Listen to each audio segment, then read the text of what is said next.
بسم اللہ الرحمن الرحیم الصلاۃ والسلام علی رسولہ الکریم وعلی آلہ وصحبہ اجمعین اما بعد۔ انا فرماتے ہیں عامةً و بنو اسرائیل کے کفل کا واقعہ بیان کرتے ہیں کہ وہ کیا شخص تھا کہ روزانہ لڑکیوں کا تبادلہ اور شراب و نشہ فحاشی عروج کے اوپر تھی۔ ایک رات 60 دینار لڑکی کو لے کر آیا۔ 60 دینار کی قیمت بہت بڑی آج کے اعتبار سے تقریباً 4-5 لاکھ روپے کی قیمت ہو جاتی ہے اس زمانے کی۔ کفل لے کے الگ ہوا ہے اور کمرے میں وہ لڑکی رونے لگی۔ جب اس کے آنسو گرے ہیں، وہ ایسا شخص تھا کہ موسیٰ علیہ السلام کی موجودگی میں وہ رجوع کی طرف نہیں آیا، دل کے اندر ندامت نہیں تھی، آنسوؤں نے اسے نرم کر دیا اور اس کا اندر کا جو پتھر دل تھا وہ انسانی غیرت مار کر آیا۔ تم کیوں رو رہی؟ تو کہا کفل ہے، میں کوئی اس طرح کی بازارو لڑکی نہیں ہوں، مجھے بھوک اور پریشانی نے یہاں تک پہنچایا ہے۔ اللہ کے نظام کو اللہ نے بدلنا تھا، ہمارے تک یہ پیغام پہنچانا تھا۔ کفل کی آنکھوں سے آنسو جاری ہو گئے اور کہا تم جس عزت کے ساتھ آئی ہو اس عزت کے ساتھ واپس چلی جاؤ، تم میری بہن ہو اور میں نے جو تمہیں رقم دی ہو تمہیں ہدیہ ہے، اور میرے لیے دعا کرو، میں کمینہ انسان ہوں، اللہ مجھے توبہ نصیب فرمائے۔ اور اللہ نے اپنا دستور قانون بدلا، موت کے وقت کی توبہ کوئی نہیں ہے کہ آدمی موت دیکھ کر کہے کہ اللہ مجھے معاف کر۔ کتابوں میں ہے کہ وہ تو پھر توبہ نہیں ہے، وہ تو موت کا ڈر ہے۔ وہ لڑکی کے اندر 2 پیغام چھپے ہوئے ہیں۔ آج ہمارا مالدار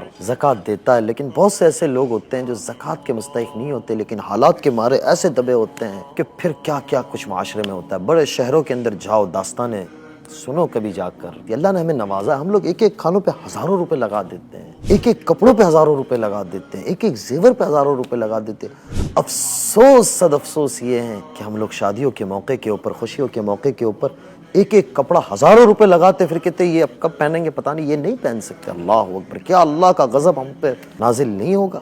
کیا پریشانیاں نہیں آئے گی؟ اللہ نے رزق دیا ہے، یہ وہ تو نہیں کہ میں اپنی جان کے پیچھے خرچتا چلا جاؤں اور مجھے پتہ ہی کوئی نہ ہو۔ اللہ کا دستور بھی ہے، ضابطہ بھی ہے، مرنا بھی ہے، موت بھی ہے، قبر بھی ہے، حشر بھی ہے، آخرت بھی ہے، فلسرات بھی ہے، پھر جنت اور جہنم۔ عزیز و رحم کھاؤ، جاؤ دیکھو۔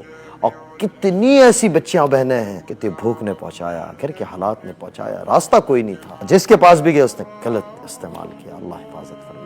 اب وہ بچی گھر پہنچی ہے بہن، اور یہاں کفل مر گیا۔ یہ اتنا بدمعاش تھا، سوسائٹی میں اتنا نافرمان تھا، اور اس کی اس درجے کے اوپر یہ تھی کہ اس کا جنازہ کوئی نہیں پڑھتا، اس کو کوئی کفناتا نہیں، کوئی غسل نہ دیتا۔